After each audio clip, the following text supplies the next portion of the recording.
Jay Skurski covers the Bills, the beat writer for the Buffalo News. Jay, thanks for joining us. I just mentioned, with 151 to go in the third quarter, Buffalo is up 27-10. And then what happened? Why did it go south in a hurry?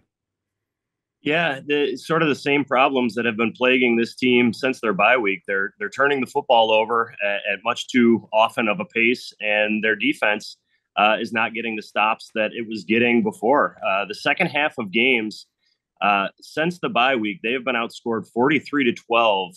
That was their strength, really, the first 6 weeks of the season. They went 5-1 in those 6 weeks, and they had outscored teams 84-17 in the second half of games. So for whatever reason, whether it's just a lack of concentration, certainly a carelessness with the football, but they are after halftime just not as sharp as they are at the start of games, and it's coming back to cost them.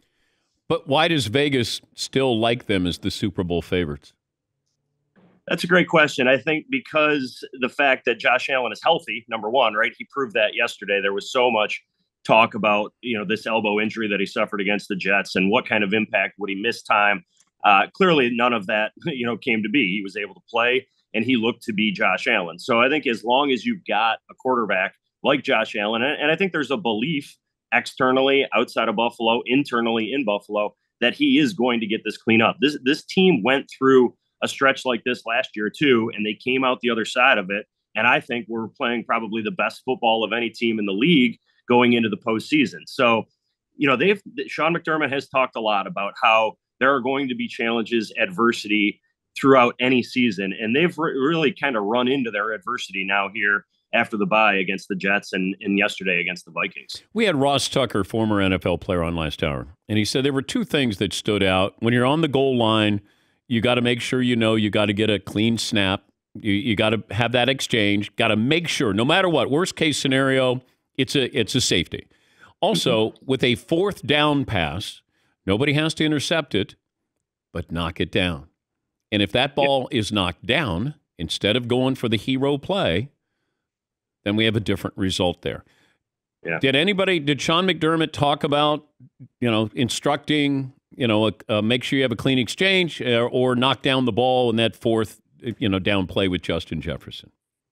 He did not specifically mention it after the game, but quite frankly, he didn't need to. Cam Lewis, the player in question there, the first career start at safety, we should mention that.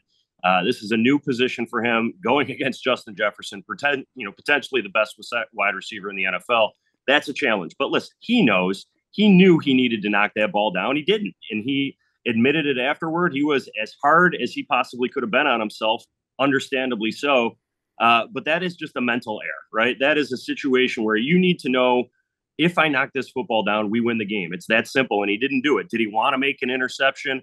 Did he want to, get his name into the newspaper, into the highlights, that kind of thing? I don't know. He says he's not a selfish player. That was the selfish play. Well, he made it into the highlights. He's in the highlight, Jay. He certainly did. And that's going to be one that lives on for years too. But yeah, and then with Allen and Mitch Morse, how many thousands of times have they done that together? Yeah, it's a mistake. It's an error. It's what unfortunately we've seen from Josh Allen the last few weeks here.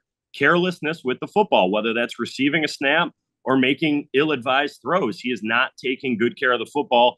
It reminds us a lot of 2018 when he was a rookie. In 2019, he had to learn his lesson about taking care of the football. For some reason, that's gotten away from him. And the issue that I'm seeing, Dan, is that he is not taking the easy completions. He is not taking what defenses are giving him. And right now, he's trying to force it. He's trying to make every play happen all at once. He doesn't need to do that. And that is something I think the coaching staff needs to get out of him right now. Yeah, it's almost like September was too easy for him. Finish this sentence. If this team does not make the Super Bowl. It's a massive disappointment, right? I mean, they were the preseason favorites. That has been since their season last year ended in such disappointing fashion in Kansas City. Everything about this year has been about making the Super Bowl. The first step in that is about trying to get the number one seed in the postseason. That was the goal for this team. They are 0-4 on the road in the playoffs under Sean McDermott. They're 3-0 at home. So there is a significant sample size that says this team in the postseason at home is tough to beat. They have not figured out a way to win on the road. And that's why these games right now are so big, because they had the inside track and really controlled their own destiny for the number one seed. That has sort of gone away now, and they have really used up all of their margin for error. I still think this is a playoff team. I no longer know whether this is the number one seed in the AFC, and that's going to make their road to that Super Bowl that much more difficult. Jay, thanks for joining us. We appreciate it. Thank you for having me, Dan. That's Jay Skurski. He covers the Bills for the Buffalo News.